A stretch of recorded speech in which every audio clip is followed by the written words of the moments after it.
I don't remember being raised by you. And what's with this approach, Toby Frank? Isn't this kidnapping? Don't say such rude things. Cindy said as she smacked my cheek so hard that it made a loud noise. Do it more, I thought to myself. Soon, the taxi arrived at a slightly dingy-looking 3-story building. Surprised, I'm the CEO's wife and living the high life, and you guys are still bottom tier pua. That's why I thought you deserved a piece of the pie. So she's definitely trying to take advantage of us. Eventually, I firmly declared with the help of my mom, Maria, and father, who had located me. No, my mom is only this person. For 3 times the length of time you raised me, this person has been by my side, providing a warm home. So what? Are you willingly living a pool life with this sick person? As Cindy said that, my father burst into laughter, looking genuinely amused. Ha ha ha. Hey, Cindy, let me introduce you to my family with a $500 million in your revenue. What? My name is Catherine Ruth. I'm 18 years old and just started college this spring. I was finally able to enjoy the days away from stress after I was admitted to university. Hey, isn't it about time? My father, Ronnie, in an apron, shouted from the staircase leading to my room on the 2nd floor. I got it. I also raised my voice. That's because today is the day for the university enrollment procedures. Since I've decided to attend a university in the next state, I need to receive explanations about dormitories and apartments from the school. Maybe Dad should come along after all. I'll be fine, just me. Really? Dad nodded, looking a bit lonely. Mom wanted to come, too. It's because of work. Can't be helped. Yes, we're a family of 3. However, what's a bit different from other families is that my mom earns outside and my dad is a stay-at-home dad. My dad, Ronnie, is 48 years old now. Mom, Maria, is 48 years younger than him. And she and I aren't related by blood. But for me, she's the only my mom. The woman who abandoned me, a 3-year-old girl, and my sick dad to become the mistress of some company president I would never recognize as my mother. I would never accept her. My biological mother left us 15 years ago. Her name is Cindy. I'm so furious just mentioning the word mom, so I always refer to her in my mind without any honorifics. Still, I wouldn't dare say such things in front of Dad. He's a very kind person. If I were to speak ill of my biological parents like that, he'd surely look so sad. I don't want to see that sad expression on Dad's face. I want to keep watching Maria, my mother, gently laughing between us. There are 2 reasons why Cindy abandoned us 15 years ago. One is my dad's illness. The other is her affair with the president of the company she was working part-time for at the time. At the time, my dad couldn't reproach Cindy for her infidelity. He simply didn't have the strength. My dad's illness is basically incurable. And at that time, the symptoms were particularly severe. Upon hearing about it, Cindy reportedly shouted angrily at my dad. Incurable. So you're saying it's a terminal illness? In a hospital room with several beds lined up, my dad was understandably disillusioned by Cindy's insensitive remark. That's why he easily signed the divorce papers she handed him. He couldn't allow a woman like her to be my mother. At the time, I was left in the care of my paternal grandparents, who hugged me and cried, feeling sorry for me. It wasn't until I entered high school that I realized half of those tears were out of frustration. They're now in a distant nursing home, living comfortably, but apparently, during that time, the atmosphere was always tense due to Cindy's mistreatment and my dad's illness. My environment changed drastically when Mom and Dad met. My dad's illness wasn't immediately life-threatening, but at the time, a long hospital stay was necessary. During this time, he needed constant intravenous medication. Now he's leading a normal life, but back then, he was always accompanied by an IV stand. It was during this time that he met Mom, who was also hospitalized. At the time, Dad was 33 and Mom was 25. Dad was doing some work remotely from the company back then, trying to get by. The company probably wanted to keep Dad, who was a capable employee, on board somehow. But even that wasn't looking good. It was at that time that they met. Mom was hospitalized due to overwork and stress at the time. Transitioning from busy days to hospital life, she was apparently having gloomy days. As the two got to know each other and shared their situations, they apparently reached the conclusion that things might work out if they were together. They seem to keep quiet about the details, probably because they can't tell their daughter everything. However, even for these two, getting married right away wasn't feasible. Especially for Mom. It seems like people around welcomed an early marriage. But it wasn't easy to understand, especially since the partner was 8 years older and had a child from a previous marriage. My mom, from my perspective, has always been kind yet strict. She'd spoil me, but also scold me when necessary. After being discharged, Mom would visit Dad tirelessly between her busy work schedule. And over the years, she and I grew closer, managing to gain understanding from those around us and getting married in the 5th year since they met. And for the next 10 years, we lived happily and peacefully. However, Catherine, are you Catherine? a voice I didn't recognize called out to me as I obtained the university paperwork and was about to head for the dormitory information. It was Cindy. Hey Catherine, do you remember me? I'm your mom. With those words spoken in a coaxing tone, Cindy approached. I was startled and started to run away. Everyone must be confused. Since the age of 3, I've never met or seen the woman who claims to be my mother. May I ask who you are? Don't be so formal. I'm your mom. Now that she mentioned it, she was the person in the photos from the album. My grandma once mentioned to me that I still had photos of that woman. It couldn't be helped. In my photos until age 3, this woman inevitably appeared up close to me.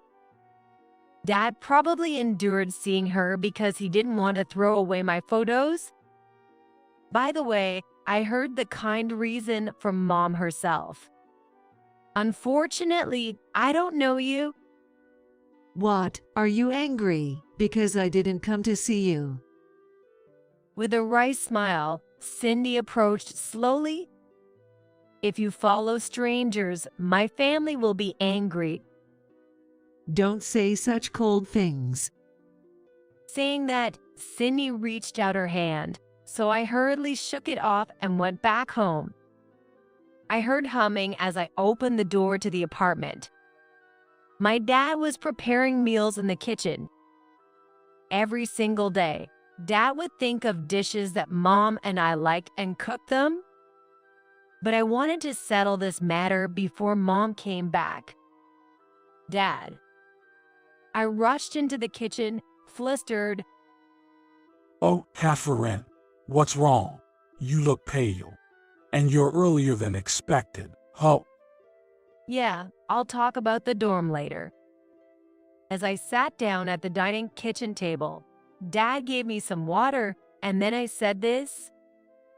That woman was at the university. that woman. Yes, it's her. The one who abandoned us 15 years ago. What? Dad instinctively pulled the chair next to me and sat down. You recognize her well, Catherine. I've seen her in photos, and besides, she was desperately trying to get close to me. That's troubling. Dad crossed his arms and nodded. Hey, what do you think I should do? That woman might show up at the university again. It's possible. There's no need to meet her. We shouldn't have any connection with her anymore. But still. Scratching his head, Dad furrowed his brows. Why did she suddenly approach Catherine? What do you mean? Dad didn't answer that. After a while, Mom came back. Welcome back. I'm home. Thanks for preparing my favorite food for dinner. I think it's Mom's good point that she always brightly expresses her gratitude without hesitation. Her job is really busy. She leaves early in the morning and comes back late at night most of the time. She might be busier than the average father in ordinary households. I don't know whether it's because of that or because she's concerned about me, but Mom never tried to have her own children. I've asked her lightly before, and she responded like this. No, I'm actually too busy to even think about having a child. Besides, Catherine is my only daughter. Even so, I think it's impossible for her to have never wanted children with a person she loves. But including that, I respect and appreciate her, and I hope she'll be happy forever. Fortunately, she's still only 40 years old. If she wants, she can still have a child. Even if I go to university or become independent in the future, it might be better for there to be a child between the two of them. Besides, we have a very capable house husband in our house. From that evening on, my phone was constantly ringing with calls from an unknown number. Dad, what's this? Showing him the call history, Dad hurriedly pulled out an old address book. It must be a number not registered in his current phone. As he flipped through the address book, eventually looking very displeased, Dad let out a big sigh. It's her after all. How did she get Catherine's number? I don't know. It seems she hasn't changed her number at all. That seems to be the case. Well, she was never one to bother with inconvenient things. Then Mom, who had just finished showering, called out while drying her hair. What's wrong? You seem quite serious. Dad signaled with his eyes what to do. I nodded. Mom, actually, today, Cindy suddenly showed up in front of the university. She wanted to see me. What did you say? Are you okay? Did anything happen? Dropping the towel, Mom immediately showed her concern for me. I'm okay, nothing happened, but I had to postpone the dorm or apartment introductions, so I'll have to reschedule for another day. Goodness, I wish I could go with you. Saying that, Mom let out a big sigh. Ronnie, please go with her next time. Yeah, that's a good idea. Let's handle the dorm and other procedures together then. How about Monday? Sounds good. Mom said, then she fell into deep thought. My dad drained her hair with a towel my mom threw out and dried her hair with a hairdryer. I think they're a good couple when I see them like this. I want our family to stay like this forever. That's why I'm scared to think about what Cindy, who suddenly appeared out of nowhere, might be thinking. And after spending the entire weekend at home, on Monday, I decided to go back to the university with Dad to complete the procedures. We were leisurely walking the way to the station. The university is a few stations away from the nearest one. The two of us strolled along leisurely. We talked about dorms and apartments. However, suddenly I felt my body losing balance. Harassment. Dad shouted. My right arm was grabbed, and I was pulled into the taxi. Driver, let this car out quickly. A familiar voice pierced my ears. It was Cindy. I saw Dad panicking through the window, but before he could open the door, the taxi took off. What on earth are you doing? Finally regaining my composure, I shouted loudly. Because you kept ignoring my calls. Who answers calls from unknown numbers repeatedly these days? Exactly. That's why I came directly like this. As Cindy leaned in closer, I hesitated slightly at her intense gaze. Would you mind coming with me without saying anything? No, thanks. How rude. I'm your mother, you know. I snorted at her words. What's with that attitude? Do you really think you're a mother to me? Choose my words carefully, clearly conveying each one. Make sure it's loud enough for the previous driver to hear. Because I gave birth to you. You're my daughter. I don't remember being raised by you. And what's with this approach, Toby Frank? Isn't this kidnapping? Don't say such rude things. Cindy said as she smacked my cheek so hard that it made a loud noise. Do it more, I thought to myself. Eventually, the taxi arrived at a slightly dingy 3-story building. Where are we? My company. Surprised. I'm the president's wife, living the high life. You guys are still poor bottom feeders, right? So I thought you deserved a piece of the pie. She's trying to take advantage after all, I thought. Once inside the building, Cindy pushed me into a nearby room and locked the door. What are you doing? As I kept banging on the door, I shouted to Cindy outside. Just wait here for a moment. What's going on? I quickly sent a message to my dad that I was here. I took a screenshot of the map's current location and the view from the room's window and sent them as well. Immediately, I received a reply, "Just stay still, I'll do something." Of course, that's what I intended to do. Soon, Cindy unlocked the door and pulled me out. As she grabbed my arm, we climbed the stairs together and reached a room on the 2nd floor. We could hear voices from inside. Cindy swung the door open with a loud bang. As expected, there were several people inside. From the position of the desk and whiteboard, it seemed like a meeting. What in the world is this? We're in the middle of a meeting.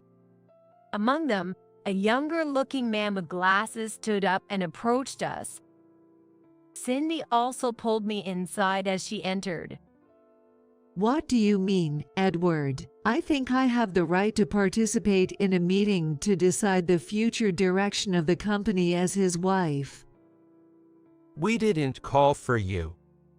Oh, I don't think you should talk like that to your stepmother, do you? I see.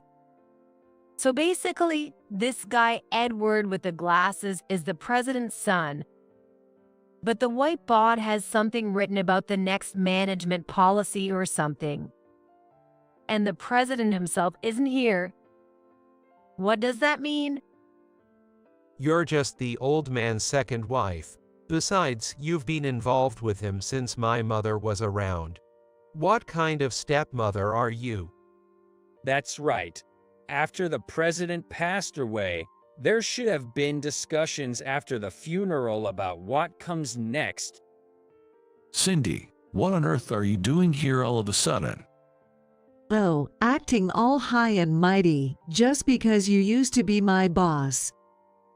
For some reason, Cindy pushed me forward.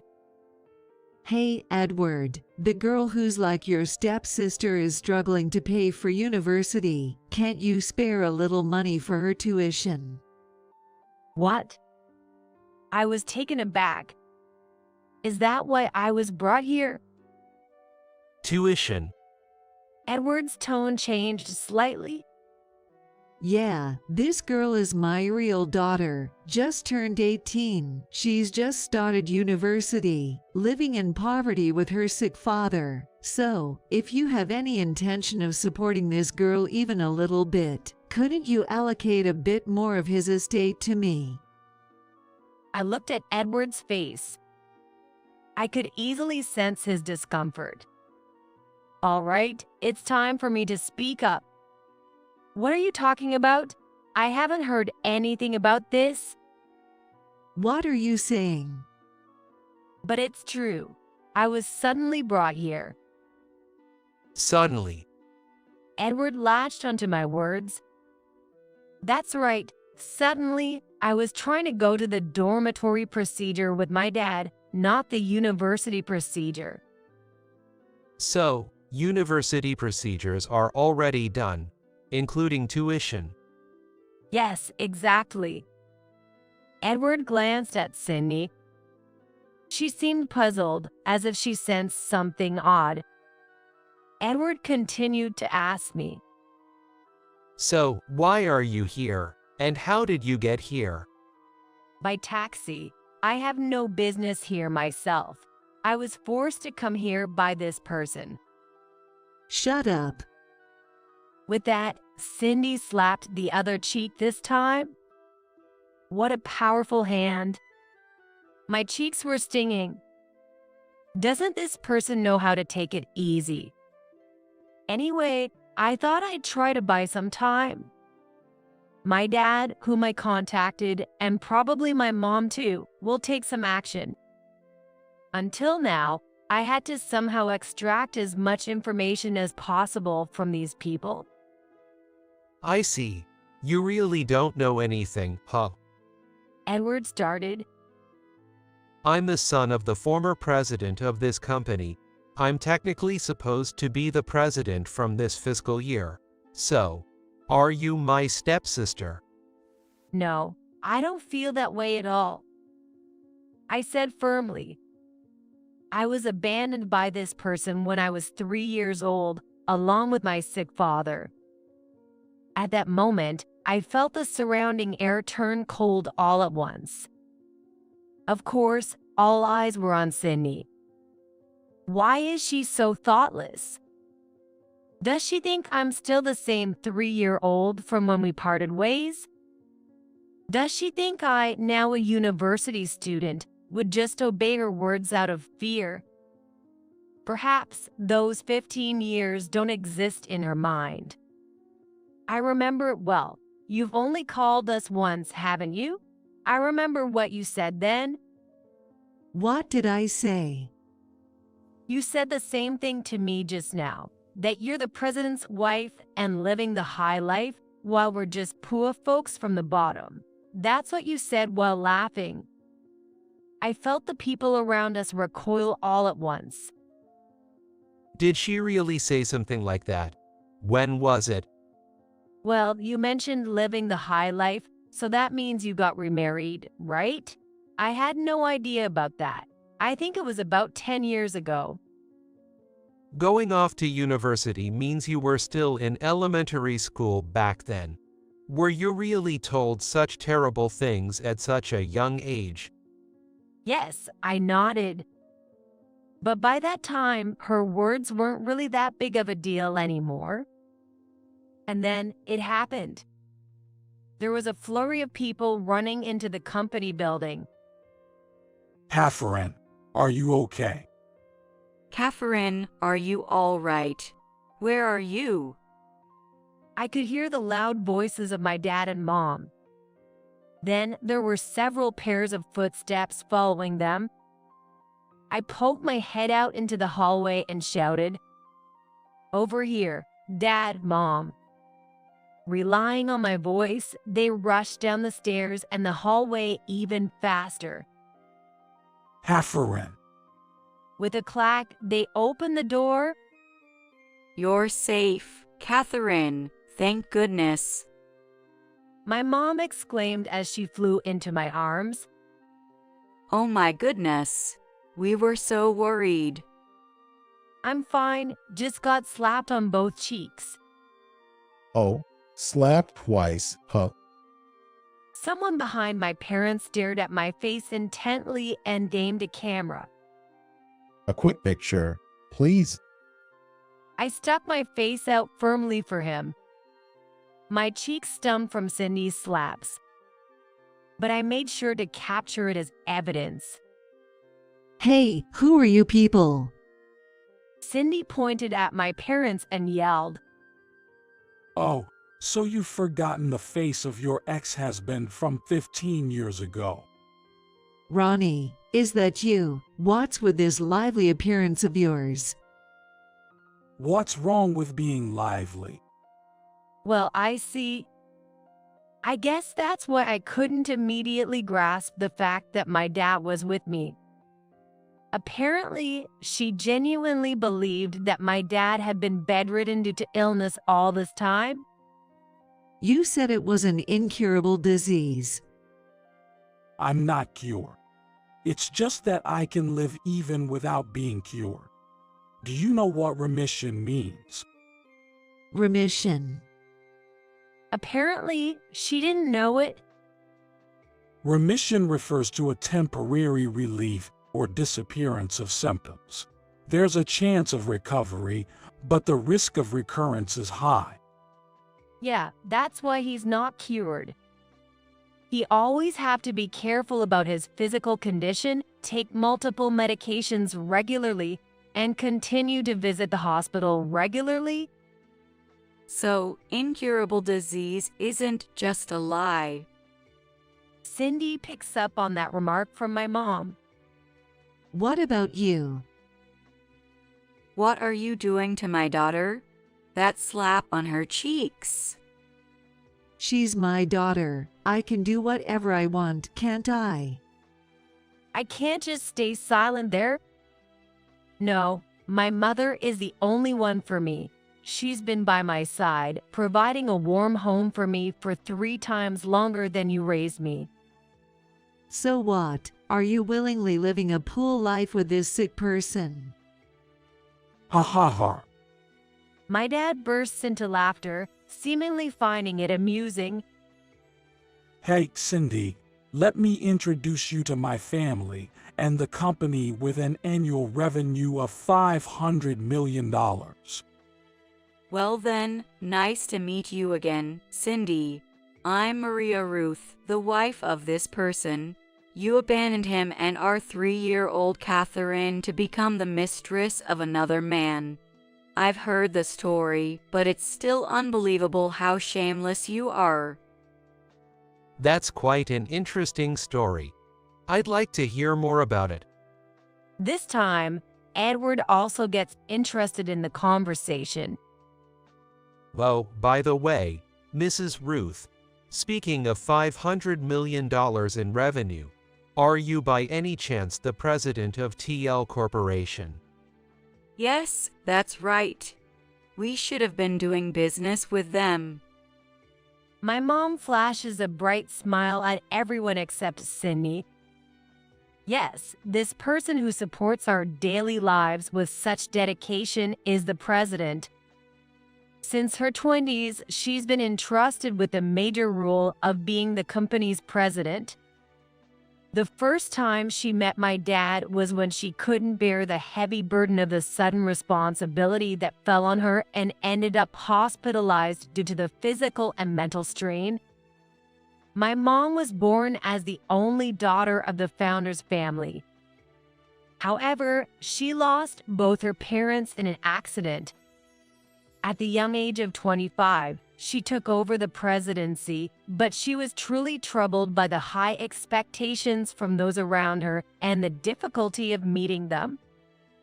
Then, when she was hospitalized for severe stress-induced gastritis, she met me when I came to visit my dad, who was aiming for remission. I heard that my dad said this to my mom at the time.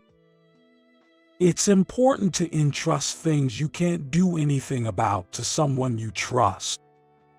That seemed to greatly ease my mom's mind.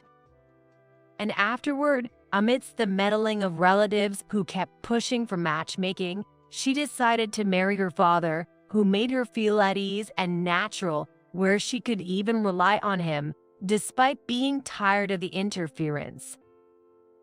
You seem quite thrilled after becoming the president's wife following the death of the previous one here. Well, my current wife is the president herself. That's right. Edward chimed in. TL Corporation handles all the specialized cleaning tasks for our company's related departments. And this person here is the president of that company. If you have even a slight interest in economics, she's someone you should know. Cindy was dumbfounded by Edward's words. Yes, that's correct. We handle cleaning operations in a very broad sense, from regular cleaning to more specialized tasks. I believe we've had dealings with them since my father's time, but it seems we should reconsider the contract this time. Mom remarked, surveying the group with a stern expression. Right? It would make sense to terminate the contract with a company associated with someone who'd go as far as kidnapping our daughter. Can't trust them. Upon hearing this, the senior executives present shifted uncomfortably. Please spare us. Our business wouldn't survive without the cooperation of your company. Oh, really? Cindy looked bewildered by what was being said. Cindy, did you really not know about that? And yet, you've been trying to stop me from becoming the president and even attempting to withdraw money. Ignorance can only go so far. In fact, your presence in this company is nothing but harmful, isn't it? Right, everyone? Absolutely. Jay, that's right. The company's senior executives voiced their agreement. Wait a minute, are you saying?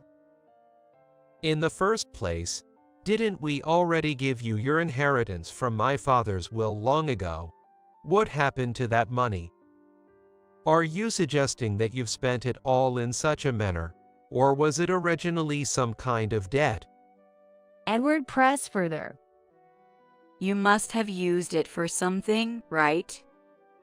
Mom interjected. A suspicious person approached my daughter the other day, so I hurriedly checked you out within 2 days. Well, in those 2 days? Oh, right, it was on the weekend. And the lawyer who took photos earlier nodded. As per the president's request, we conducted an investigation into this person's background, and it seems they've been lavishing a young man with money for quite some time now. Moreover, it appears the payments have been overdue for a while, perhaps prompting demands for repayment. Wow, so that's what she was up to. I shot Cindy a look of disbelief. Thank you for looking into it. No problem.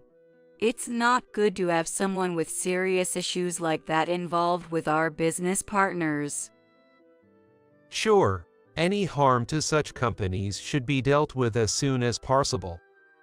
Edward chimed in, and our lawyer nodded in agreement. Suddenly, several men entered from behind. Cindy Hayes, you're under arrest for abduction and confinement. The men with police badges stepped forward, handcuffing Cindy. What's going on? I just took my daughter with me. You divorced me ages ago and even dumped custody on me, didn't you? You're considered a stranger by that point. And I don't recall receiving any child support from you. What right does an absentee parent have to say anything? I added exasperatedly. And to think, you have no idea how wrong your actions were, like snatching me right in front of my dad into a taxi. How dare you? I don't care if you're mad. This needed to be said. I fixed Cindy with a stern gaze. I never wanted to think about you. Just disappear from my sight and never show your face again. Cindy froze at those words. All right, let's go, the police said, pushing her out. Cindy was formally arrested for abduction and is currently being interrogated. What a sloppy crime. Not noticing Dad walking nearby was one thing, but the fact that she abruptly dragged me into a taxi is the biggest issue.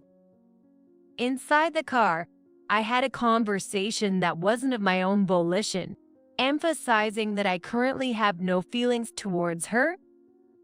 I wanted to make it clear to the driver that I was clearly not happy about it. As expected, the suspicious driver apparently broadcasted our conversation over the radio. And it seems the top brass at the taxi company found the conversation and its audio recording suspicious, so they recorded it. But seriously, it was incredibly stupid of Cindy not to confiscate my smartphone. With today's smartphones, it's commonplace to easily pinpoint your current location and send a map image. Well, I was taught crisis management skills by my mom, and apparently she was taught methods to locate herself at home just in case something happened. By the way, it seems Cindy embezzled a considerable amount of money, as the company is now demanding reimbursement. In the future, there will be a criminal trial for confinement, and well, there's no doubt she'll end up behind bars. We won't show any mercy, regardless of what the other side's lawyer says. Cindy should learn her lesson from her own folly. Okay, smile, smile. On the day of moving into the university dormitory, Dad and I lined up in front of the house taking photos. Okay, next it's my turn. With that, Mom handed the camera to Dad, and they switched positions for taking photos. You two look really beautiful when you're standing together. Dad chimed in, albeit a bit awkwardly. Must be the spring weather. But you know, we won't be able to see each other for a while. Mom said, her voice trembling with emotion. Dad patted her shoulder reassuringly. Seeing them like that, I spoke up. Hey, I have a favor to ask. Oh, what is it? I really want to see my little brother or sister. And just like that, both of their faces turned red. Isn't it a bit late for that? Not really. I mean, Mom, you're 40 now, right? You're still plenty young enough to have kids. And I'm already an adult, so how about you and Dad live alone for a while and show me my little brother and sister? Don't say things like that. Mom said, hugging me tightly. You're my one and only daughter. Well, but Mom, you're someone who's filled with love more than anyone else. So I'm sure you'll feel lonely without me. Oh goodness. That's why I should have sent you to a school closer by. That's impossible, I chuckled wryly. Well, the truth is, wanting to see my little brother or sister and feeling lonely without me are just excuses. Mom is currently the head of the company, but I don't think it's right for me to take over after her. Dad agrees with that, too. After all, I'm her stepdaughter, not Mom's biological child. Even if Mom treats me as her own, others won't acknowledge it. This company, in particular, is a well-established mid-sized enterprise that has been around for a long time. It has a tradition of family management in a positive sense. She's not unaware of the fact. After a moment of silence, Mom nodded decisively. You're right. Then maybe I'll give it a try, just a little bit. She hesitated and then smiled a bit shyly. Whichever way things go, we're still a family. We've been doing fine until now, and I'm sure we'll continue to get along well in the future.